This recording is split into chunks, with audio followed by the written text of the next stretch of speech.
जो आज हमने डिस्कस करना है चैप्टर नंबर 4 मैथमेटिकल मेथड का। तो जिसके जिसके अंदर हमने डिस्कस करना है कि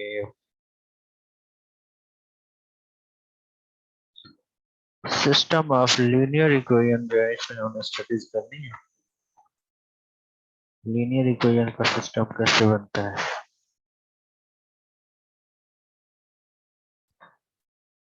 आपके पास एक जनरल इक्वेशन है a1x1 plus a2x2 a3x3 up to so on an equal है b के।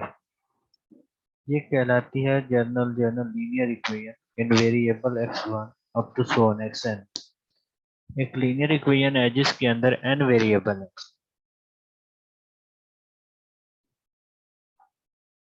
Here a1, a2, an and b are constant, usually real numbers. ये रियल नंबर हैं a, b and collection of several such equations is called system of linear equations. इस तरह की एक से ज्यादा इक्वेशंस जो हैं वो कहलाती हैं system of linear equations. Theory of matrices has been usefully employed in various branches of pure and applied mathematics. In what follows, we shall apply this theory to the solution of linear equation in n unknowns. Matrices theory जो है ये pure math में भी use होती है and applied में भी। और इस थ्योरी का जो इस्तेमाल है वो n अननोन वाली लीनियर इक्वेशन को सॉल्व करने के लिए भी किया जाता है। कंसिडर कर लें कि आपके पास m लीनियर इक्वेशंस हैं एंड उनके अंदर अननोन वेरिएबल्स n हैं। इक्वेशंस की तादाद m है एंड वेरिएबल्स की तादाद n है। Using the matrix notation the system 1 can be written as ax is equal to b। Matrix A के अंदर जो है हमारे पास क्वोशंट्स आ जाते हैं एंड x के अंदर वेरिएबल एंड b के अंदर जो b के एलिमेंट्स है वो आते हैं। The matrix A is called matrix of quotients of system of equations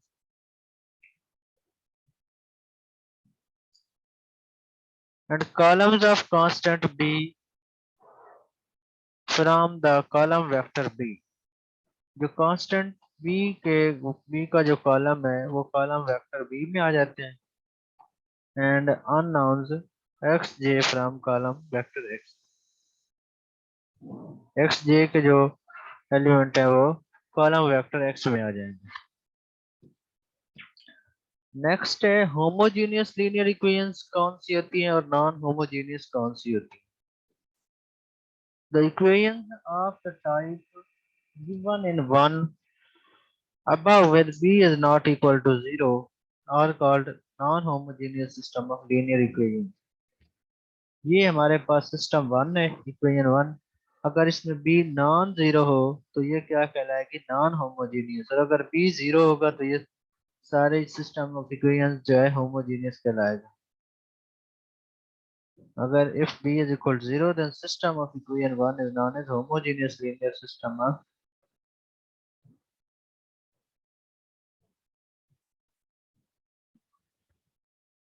4.2 definition है an ordered n tuple y is equal to while 1 up to so on yn is called solution of the system 1।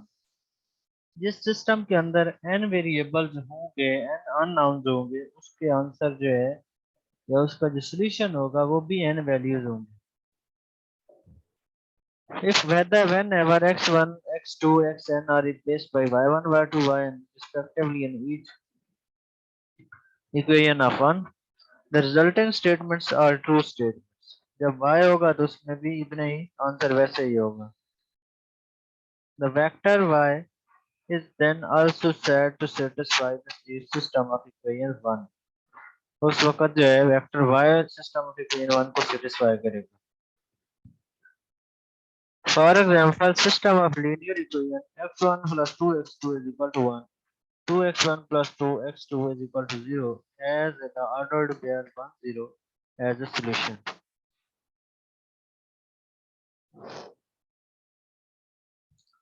ये system of linear equation को आप solve करें तो इसका answer बनता है 1 0. Next है इक्विवेलेंट इक्वेशंस कौन सी होती हैं. फॉर एग्जांपल आपके पास एक सिस्टम है ax is equal to b. A matrix भी है, बी भी है और एक्स भी है. इसके अंदर भी m लीनियर इक्वेशंस हैं और n अननोन होंगे. इसी तरह एक दूसरा सिस्टम ऑफ लीनियर इक्वेशन है जिसके अंदर ए डैश एलिमेंट्स हैं, ए डैश. तो इन दोनों को जब हम मैट्रिक्स फॉर्म में लिखते हैं,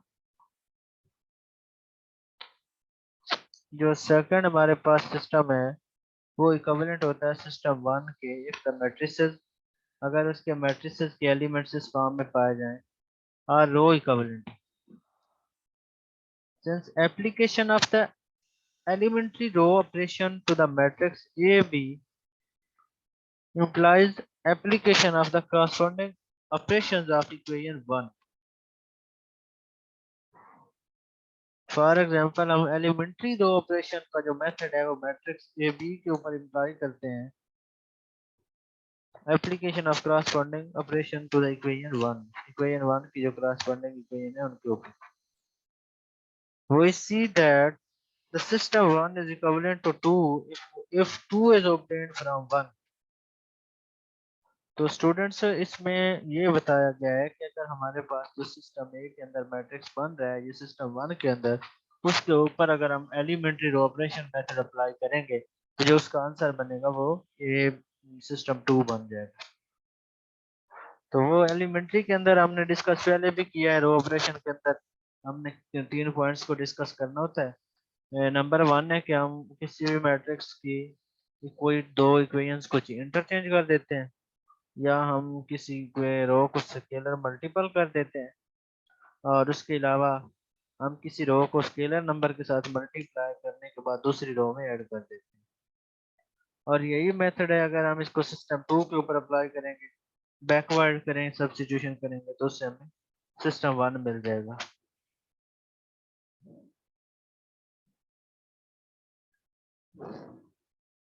ये मैट्रिक्स जिस फॉर्म में लिखा हुआ है इसे कहते हैं augmented matrix of the system of linear equation. It is quite important in the sense that its rank and rank of A determine whether the system of equation AX is equal to B. इस matrix का rank या A का जो rank है वो system of equation जो है इससे हमें पता चल सकता है कि जो सॉल्यूशन है उसका पाया जाता है या नहीं पाया जाता.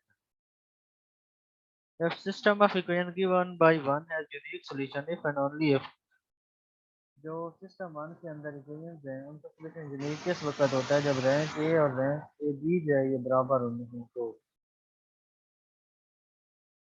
नेक्स्ट हमारे पास है Gaussian elimination method.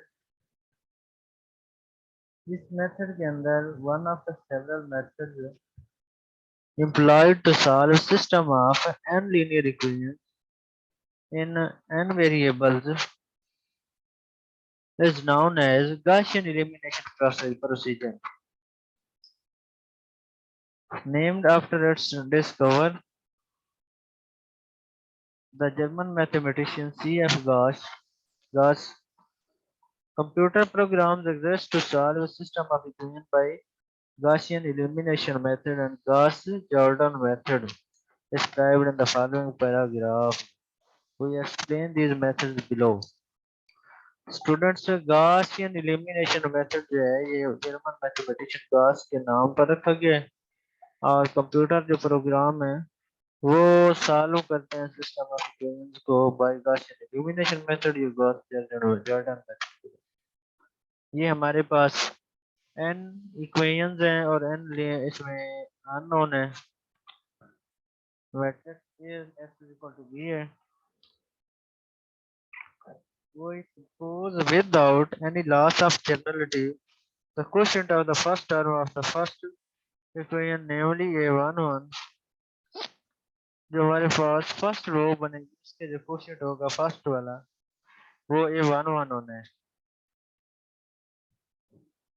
a11 not 0 and has largest absolute value among the quotient of the first term of each equation। एक तो फर्स्ट टर्म किसी भी रो की जो मतलब है फर्स्ट रो की जो फर्स्ट टर्म है वो नॉन जीरो होनी चाहिए और बाकी वैल्यू से ग्रेटर होनी चाहिए। Such an element is called pivot and the corresponding equation is known as the pivot equation, pivotal equation।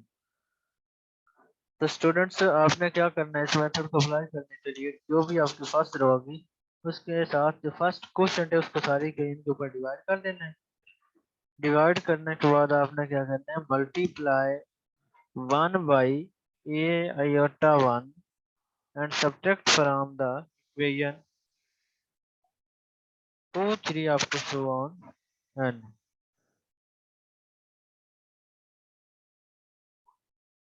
तो इसमें स्टूडेंट्स आपने क्या करना है इक्वेशन 1 को a11 के पे से माइनस करते जाना।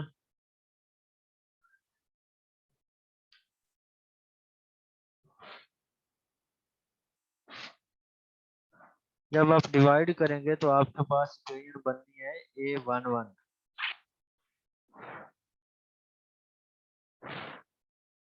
और नेक्स्ट स्टेप के अंदर आपने क्या करना है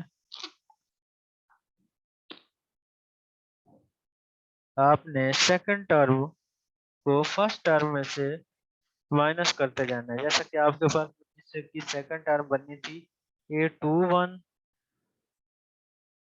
x1 प्लस a22 x2। तो इसमें आपने क्या किया है a22 माइनस a21 a12 बटा a11। इसी तरह a21 को आपने हर एलिमेंट में से माइनस करते जाना है। a21 b1 ओवर b11 आपके पास एंड पे आ जाना है और एंड वाले में से आपने an1 a12 बाई a11 ये माइनस करना है सारी टर्म्स में से। इनको फिर कोई नाम दे लेना है अदर क्वोशिएंट का जैसा कि x1 है प्लस आपने यहाँ पर a22 minus a21 a12 by a11 इसकी जगह पर a12 का एक ही नाम दे लिया डैश। तो ये आपके पास नई इक्वेशंस बनी है जो डैश के अंदर है। अगेन वो suppose that at least one of the quotients a dash alpha a dash i 2 और i की वैल्यू जो है 2 से up to so on from different from 0। Since we rearrange these n minus 1 equations पहले n equations थी अब n minus 1 equations बन गई। इसी तरह आपने फिर जो फर्स्ट है उसके साथ डिवाइड करके उनको कोई दूसरा डैश का नाम दे लेना है।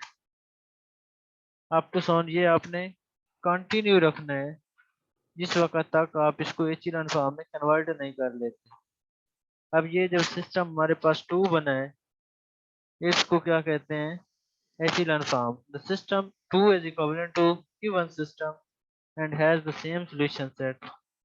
But in the system second, xn is explicitly known and putting its value in the last but one equation. We obtain x minus 1, xn minus 1. The values of xn minus 1 and xn are then substituted into the preceding equation, giving xn minus 2. And continuing in this way, we find values of the unknown। xn और xn minus 1 को की जो values है इनको substitute करने के बाद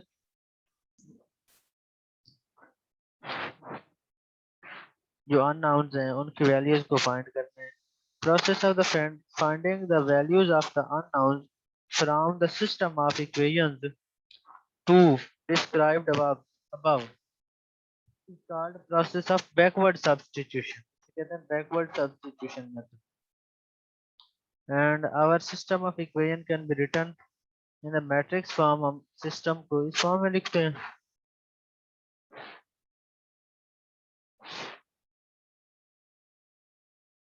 and P इसमें पी मैट्रिक्स एचेलॉन फॉर्म में एंड द मैट्रिक्स को जो ए से हमने हासिल किया elementary row operation. If E is the product of elementary matrices corresponding to the this row operation, then P is equal to EA. हमने ये चीजें डिस्कस की हैं पीछे वाले चैप्टर में. Given system reduces to 2 if and only if rank of A is n. If rank of A is less than n, जो हमारा सिस्टम है वो रिड्यूस होता है जब हमारे पास रैंक n हो. अगर A से A का जो रैंक है वो लेस देन n होगा तो गॉसियन एलिमिनेशन मेथड जो है वो फेल हो जाएगा. For one of the following two reason, उनमें से फेल होने के लिए इनमें से एक ये रीजन है जो हम यहाँ पे मौजूद हैं 1 और 2. Even either we are not able to determine all values of the variable, and दूसरी क्या है apparent inconsistency that all the pij in the certain row are zero while the corresponding qi is not zero. तो एक तो हम सारे variables की value find नहीं कर सकते और दूसरा ये है कि इनकंसिस्टेंट इसमें है कि अगर हमारे पास पी आई जे की सारी वैल्यू जीरो हो और क्यू आई नॉट जीरो. तो ये हमारे पास एग्जांपल नंबर इसकी 1 है जिसको दो मेथड के तहत सॉल्व किया गया. Quotient of x1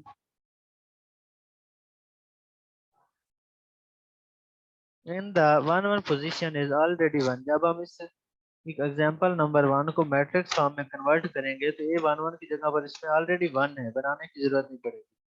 Following procedure described above, multiplying equation 1 by 4 and subtracting the resulting equation from 2. ये हम इसके आंसर जो है इक्वेशन को सॉल्व करके फाइंड करें. मल्टीप्लाई करना है 1 को 4 के साथ और सब्ट्रैक्ट करना है इक्वेशन 2 में से. And subtracting equation 1 from equation 3 respectively, we have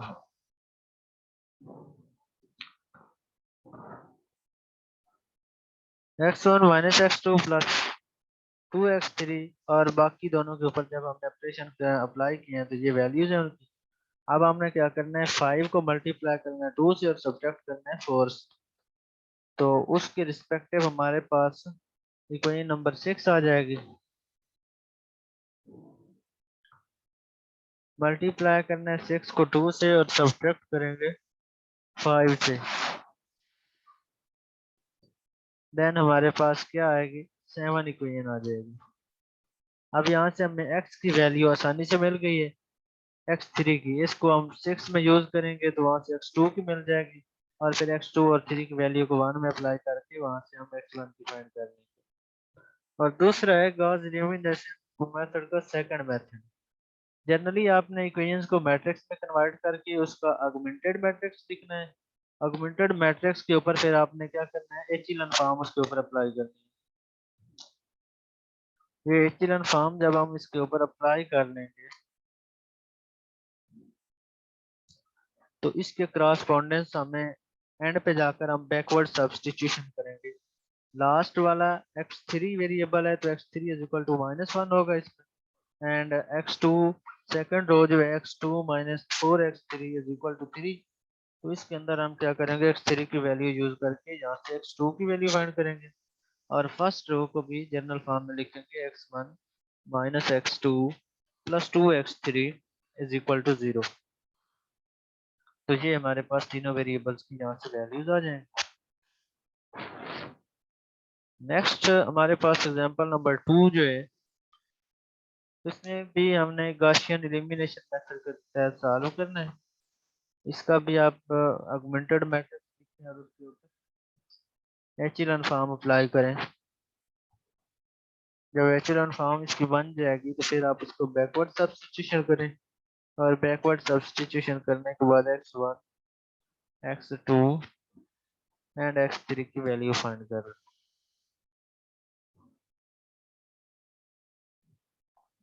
तो स्टूडेंट्स नेक्स्ट है हमारे पास example number 4. A wire merchant sells brand A, B, C of wine, each of which is blend of Pakistani, Egyptian, and American cotton in the ratio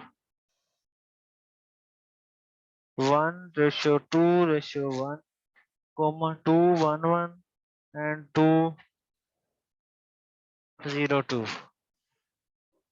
respectively. If 1 kilogram of ABC cost 40, 50 and 60 rupees respectively, find the best of the kilogram of cotton of each country.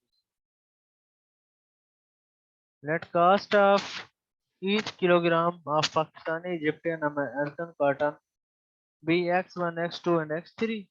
हमने cotton find करनी थी each country की पर kilo जो है cotton की कीमत हमने हर कंट्री की मालूम करनी है इसमें।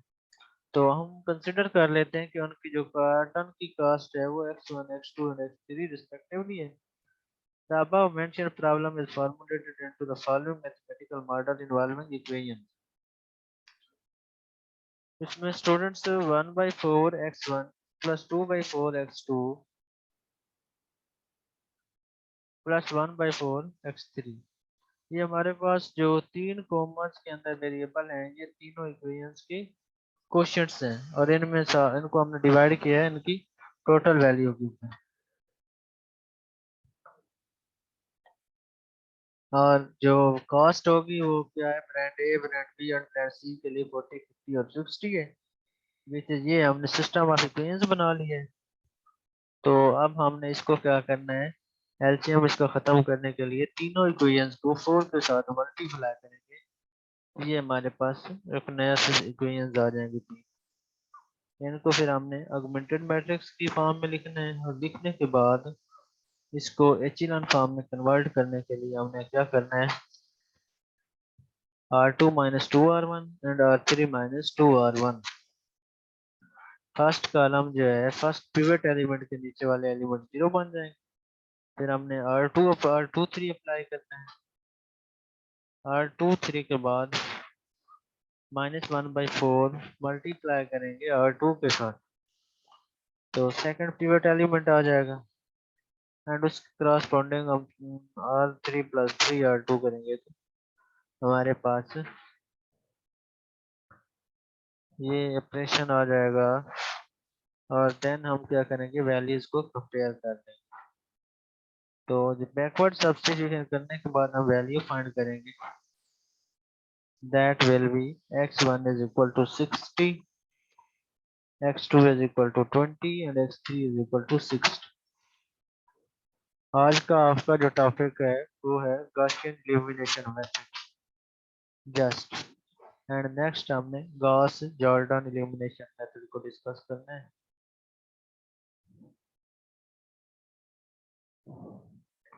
अल्लाह हाफिज।